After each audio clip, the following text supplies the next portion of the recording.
Viewers, आज की video में हम सीखेंगे कि माइक्रोसॉफ्ट एक्सेल को यूज़ करके कैसे हमने जर्नल एंट्री से ट्रायल बैलेंस बनाना है। तो ये वीडियो बेसिकली अकाउंटिंग से रिलेटेड है और मैं ज्यूम करूँगा कि कुछ जो बेसिक अकाउंटिंग टर्म्स हैं जैसा कि chart of account, journal entries, trial balance, debit credit, इनकी आपको अंडरस्टैंडिंग है। तो शुरू करते हैं। सबसे पहले आपकी स्क्रीन पर कुछ जर्नल एंट्रीज शो हो रही हैं। इसके फॉर्मेट को थोड़ा समझ लेते हैं। फॉर एग्जांपल, आपने एक बिज़नेस स्टार्ट किया और बिज़नेस स्टार्ट करते साथ ही बिज़नेस के बैंक अकाउंट में आपने 1 लाख रुपीज़ डिपॉजिट करवा दिए। तो अब इसको आपने रिकॉर्ड कैसे करना है?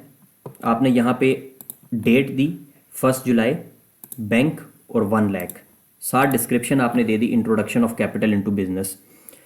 तो अब ये बात आपको पता है, अगर आप अकाउंटिंग फील्ड से हैं, कि कोई भी ट्रांजैक्शन होती है उसके दो इफेक्ट्स होंगे, एक डेबिट और एक क्रेडिट। इस ट्रांजैक्शन में जो मैंने बैंक में पैसे जमा कराए हैं, इसमें जो मेरे पास डेबिट है वो बैंक अकाउंट है और जो क्रेडिट है वो कैपिटल का अकाउंट क्रेडिट है। तो आपने इसको रिकॉर्ड कैसे करना है? फॉर्मेट आपने सेम रखना है।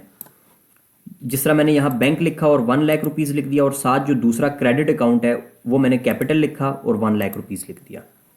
एक और एग्जांपल लेते हैं कि आपकी कंपनी ने कोई सर्विसेज दी और उसके अगेंस्ट आपको 20,000 रिसीव हो गए। तो आपने क्या किया? बैंक डेबिट 20,000 और साथ जो रेवेन्यू फ्रॉम सर्विसेज है, जो आपका इनकम का अकाउंट है, उसको क्रेडिट कर दिया 20,000 से। और इसको आपने लिखना कैसे है? 3 जुलाई पे बैंक 20,000 से आपका डेबिट हो गया और साथ ही 3 जुलाई पे रेवेन्यू फ्रॉम सर्विसेज आपका 20,000 से क्रेडिट हो गया। एक एंट्री हम कर लेते हैं इसमें मैनुअल। लाइक आपने 7 अगस्त को कुछ इन्वेंट्री परचेज की, तो आपने इन्वेंट्री डेबिट करनी है, 8,000 की इन्वेंट्री ली आपने, और साथ ही 7 अगस्त को ही आपने जो दूसरी एंट्री है बैंक से पेमेंट की इन्वेंट्री की, वो 8,000 आपने क्रेडिट कर दी। तो इस तरह आपने अपनी तमाम एंट्रीज रिकॉर्ड करनी है। अब आपने यहाँ नोट किया होगा कि कुछ फिगर्स के साथ मेरे पास नेगेटिव साइन आ रहा है और कुछ के साथ पॉजिटिव आ रहा है। तो ये एक रूल हम सेट कर लेते हैं। ये आखिर आपने इसको याद रखना है क्योंकि ये वीडियो के एंड तक आपको इसको याद रखना पड़ेगा। वो ये कि जितनी भी डेबिट एंट्रीज हैं उसके साथ आपने माइनस का साइन लगाना है, नेगेटिव साइन, और जितनी क्रेडिट एंट्रीज है उसको आपने पॉजिटिव ही रहने देना है। जो मैंने ये एंट्री किया इन्वेंट्री की, इसमें क्योंकि मेरे पास इन्वेंट्री डेबिट हुई है तो मैं इसके साथ नेगेटिव साइन लगा दूंगा और एंटर प्रेस करूंगा। तो ये रूल आपने एक याद रखना है। तो इस तरह हमारे पास तमाम एंट्रीज रिकॉर्ड हो चुकी हैं।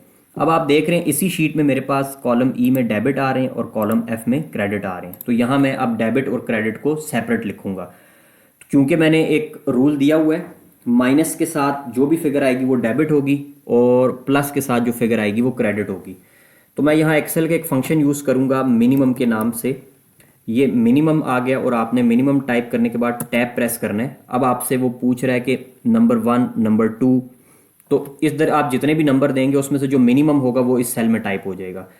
तो मैं एक नंबर तो ये वाला देता हूँ और साथ दूसरा 0। तो जब मैं ब्रैकेट क्लोज करूँगा तो 0 और इस नेगेटिव में जो मेरे पास मिनिमम फिगर है जो कि डेफिनेटली माइनस में ही है, तो वो यहाँ टाइप हो जाएगी। यहाँ -1 लाख आ गया। और क्रेडिट साइड पे क्योंकि मैंने पॉजिटिव फिगर लिखनी है तो मैं मैक्सिमम का जो फंक्शन है वो यूज़ करूँगा, ब्रैकेट स्टार्ट, एक फिगर मेरी ये आ गई और दूसरी फिगर मेरी 0 के साथ आ गई। तो 0 क्योंकि उस नेगेटिव की वैल्यू से ज़्यादा है तो वो यहाँ पे 0 टाइप कर देगा। अब आपने इन दोनों को सिलेक्ट करना है और डबल क्लिक करके फॉर्मूला पूरे कॉलम में पेस्ट कर देना है। यहाँ अब आपके पास तमाम जो आपकी एंट्रीज थी वो डेबिट और क्रेडिट में सेपरेट हो चुकी हैं। जो डेबिट के साथ नेगेटिव सिंबल आ रहा है इसको रिमूव करने के लिए बहुत इजी, आपने इज इक्वल टू के बाद मिनिमम से पहले माइनस टाइप करना है और एंटर प्रेस करेंगे तो जितनी नेगेटिव वैल्यूज़ हैं वो आपके पास यहाँ से रिमूव हो गई हैं। अब हमारी जर्नल एंट्रीज इसी तरह पोस्ट होती जाएंगी। नेक्स्ट स्टेप क्या है? आपने जर्नल एंट्रीज के बाद एक चार्ट ऑफ अकाउंट बनाना है। चार्ट ऑफ अकाउंट की डेफिनेशन क्या है? चार्ट ऑफ अकाउंट बेसिकली वो तमाम अकाउंट हेड्स जो कोई भी बिजनेस यूज़ कर रही होती है उनकी एक लिस्ट है और उस लिस्ट में जितने अकाउंट हेड्स हैं वो एक दफ़ा शो होते हैं। अब मेरे पास इस एग्जांपल में मेरे पास जो अकाउंट हेड्स है वो एक बैंक का हेड है, रेवेन्यू फ्रॉम सर्विसेज है, इन्वेंट्री है, यहाँ यूटिलिटीज़ हैं। तो ये डिफरेंट अकाउंट हेड्स हैं। चार्ट ऑफ अकाउंट में मैं इन सबको लिस्ट डाउन कर लूँगा। ये मैंने चार्ट ऑफ अकाउंट साथ बनाया हुआ है। तो मैंने इस कॉलम में इनको लिस्ट कर दिया। ये मेरे पास बैंक अकाउंट रिसीवेबल जितने मेरी जर्नल एंट्रीज में हेड थे वो आ रहे हैं। और आपने एक चीज़ का ख्याल रखना है, यहाँ जब आप चार्ट ऑफ अकाउंट बनाएंगे तो उसमें जो एसेट्स हैं उसको आपने टॉप पे रखना है, उसके बाद लाइबिलिटीज़ आएंगी, उसके बाद इक्विटी, देन रेवेन्यू और फिर एक्सपेंसेस। तो मैंने ऑलरेडी इसको इसी तरह अरेंज किया हुआ है। आप जर्नल एंट्रीज से अपनी तमाम इसको यहाँ पे चार्ट ऑफ अकाउंट बनाएंगे कैसे कि इन तमाम को सिलेक्ट करेंगे और कहीं पे भी कॉपी पेस्ट कर लें, उसमें से डुप्लीकेट्स रिमूव कर दें और चार्ट ऑफ अकाउंट में अपनी पेस्ट कर दें। और उनकी तरतीब आपने इसी तरह रखनी है, पहले एसेट्स, फिर liabilities, then equity, then revenues के हेड और फिर एक्सपेंसेस के हेड। तो ये तो हो गया चार्ट ऑफ अकाउंट आपने इस तरह बनाना है। इसमें जो लास्ट कॉलम है वो बैलेंसेस का है, ये इंपॉर्टेंट है। बैलेंसेस का क्या मतलब है? बैलेंसेस से मुराद है लाइक ये मेरे पास बैंक की रो है, तो ये जो यहाँ मेरे पास बैलेंस आएगा, इस बैलेंस में जितने भी मेरे पास जर्नल एंट्रीज में जो डेबिट्स हैं और क्रेडिट्स हैं, जितनी बार बैंक डेबिट हुआ और जितनी बार बैंक क्रेडिट हुआ, उनका जो नेट इफेक्ट है, जो बैलेंस है, वो मैंने यहाँ पे लिखना है। तो इसके लिए मैं एक फार्मूला यूज़ करूँगा सम इफ्स का। अगर आपको इस फार्मूले के बारे में नहीं पता तो मेरी एक्सेल की प्लेलिस्ट में आप एक डिटेल वीडियो इसके ऊपर मौजूद है, वो आप देख सकते हैं। यहाँ पे मैं क्विकली इसको अप्लाई करूँगा। तो मुझे यहाँ फिगर क्या चाहिए? बैंक का बैलेंस। तो जस्ट मैंने सम इफ्स टाइप करना है और टैब प्रेस करना है। पहले ये आपसे पूछ रहा है सम रेंज। अच्छा, सम रेंज, सॉरी, सम इफ का फॉर्मूला है। अब मैं टैब प्रेस करूँगा, मुझसे ये पूछ रहा है रेंज क्या है। तो रेंज तो मेरी जर्नल एंट्रीज में इसको मैंने ये रेंज दे दी है क्योंकि मेरे जितने अकाउंट हेड है वो इसी में आ रहे हैं। कॉमा प्रेस किया, आपसे नेक्स्ट वो पूछ रहा है क्राइटेरिया। तो क्राइटेरिया चार्ट ऑफ अकाउंट में मेरे पास ये वाला हेड है और मुझे इसका जो नेट चाहिए वो किस कॉलम से चाहिए? सम रेंज। तो सम रेंज मेरे पास यहाँ पे, क्योंकि मैंने तमाम फिगर्स लिखी हुई हैं, तो ये सम रेंज इसी में से ही सिलेक्ट करेगा। और एंटर प्रेस करूँगा तो यहाँ -133,000 इंसर्ट हो चुका है। इसका मतलब ये है कि जो मेरे बैंक के डेबिट और क्रेडिट्स का जो डिफरेंस है वो -133,000 है। इसी को मैं जब ड्रैग करके नीचे ले आऊँगा तो तमाम मेरे जो बैलेंसेस हैं वो चार्ट ऑफ अकाउंट में शो हो जाएंगे। अगेन वही रूल है हमारे पास, जिन जिन वैल्यूज़ के साथ नेगेटिव आ रहा है इसका मतलब ये है कि ये डेबिट बैलेंसेस हैं और जिन के साथ पॉजिटिव आ रहा है ये क्रेडिट बैलेंसेस हैं।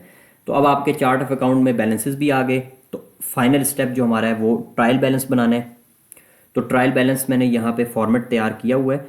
अच्छा, ट्रायल बैलेंस बनाने के लिए मैं पहले आपको दिखा देता हूँ। यहाँ पे मेरे पास कंपनी का नेम आ गया, ये ट्रायल बैलेंस की हेडिंग आ गई और जिस डेट पर ट्रायल बैलेंस बना रहा हूँ वो आ गया। अकाउंट हेड का आपने ख्याल रखना है, जो चार्ट ऑफ अकाउंट में जो तरतीब दी हुई है आपने अकाउंट हेड्स की, वही आपने कॉपी करके यहाँ पेस्ट कर देनी है। तो ये आपके अकाउंट हेड्स तो यहाँ पे आ गए। अब डेबिट्स और क्रेडिट यहाँ पेस्ट करने हैं। इसके लिए भी एक्सेल का फॉर्मूला यूज़ होगा इफ़ को मैं यूज़ करूँगा और यहाँ पे डेबिट फिगर और क्रेडिट फिगर्स आ जाएंगी मेरे पास। तो स्टार्ट करते हैं। सबसे पहले मुझे बैंक की वैल्यू चाहिए। अब आपको रूल याद है कि डेबिट में हमने कौन सी फिगर्स लिखनी है? जिनके साथ नेगेटिव का सिंबल मौजूद है। तो मैं क्या करूँगा, is equal to if type करने के बाद टैब प्रेस करूँगा। अब वो मुझसे पूछ रहा है लॉजिक टेस्ट क्या है। तो लॉजिक टेस्ट ये है, क्योंकि मैं यहाँ पे बैंक की वैल्यू लिख रहा हूँ। डेबिट के लिए लॉजिक टेस्ट ये है कि अगर ये बैंक के सामने जो वैल्यू आ रही है ये लेस देन 0 होती है अगर, तो यही वैल्यू उस सेल में टाइप हो जाए। लेकिन क्योंकि ये वैल्यू नेगेटिव के साथ है तो इसको पॉजिटिव में कन्वर्ट करना है।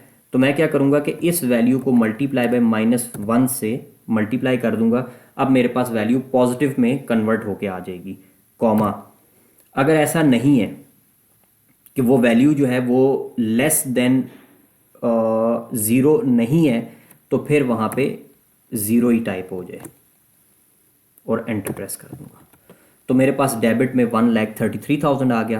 क्रेडिट के लिए भी मैं इफ़ का ही फंक्शन यूज़ करूंगा, is equal to if, tab press करूंगा, क्योंकि अब मेरे पास लॉजिक टेस्ट क्या है कि कोई भी वैल्यू अगर वो ग्रेटर देन 0 है तो वो टाइप हो जानी चाहिए, क्योंकि क्रेडिट में मैंने ग्रेटर देन 0 ही टाइप करनी है, और अगर वो नहीं है तो फिर 0 टाइप हो जाए। तो लॉजिक टेस्ट क्या है कि इफ़ चार्ट ऑफ अकाउंट में अगेन बैंक की फिगर, ये फिगर ग्रेटर देन 0 है तो क्या हो, यही वैल्यू पेस्ट हो जाए। और अगर वो 0 से ग्रेटर नहीं है तो फिर 0 ही टाइप हो जाए। तो मेरे पास यहाँ पे क्योंकि वो वैल्यू ग्रेटर देन 0 थी, 0 नहीं थी, तो यहाँ पे 0 ही टाइप हो गया।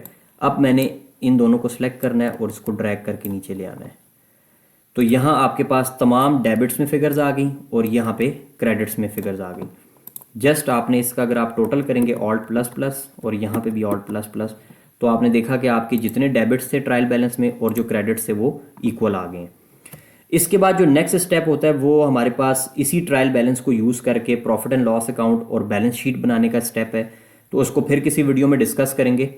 तो उम्मीद करता हूँ कि आपको मैंने कोशिश की है कि बहुत ही सिंपल वे में आपको ये चीज़ एक्सप्लेन कर दूँ।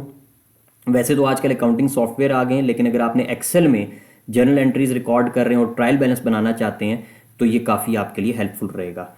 तो वीडियो अगर आपको पसंद आई है तो इसको लाइक करें और चैनल को सब्सक्राइब करें। Thank you.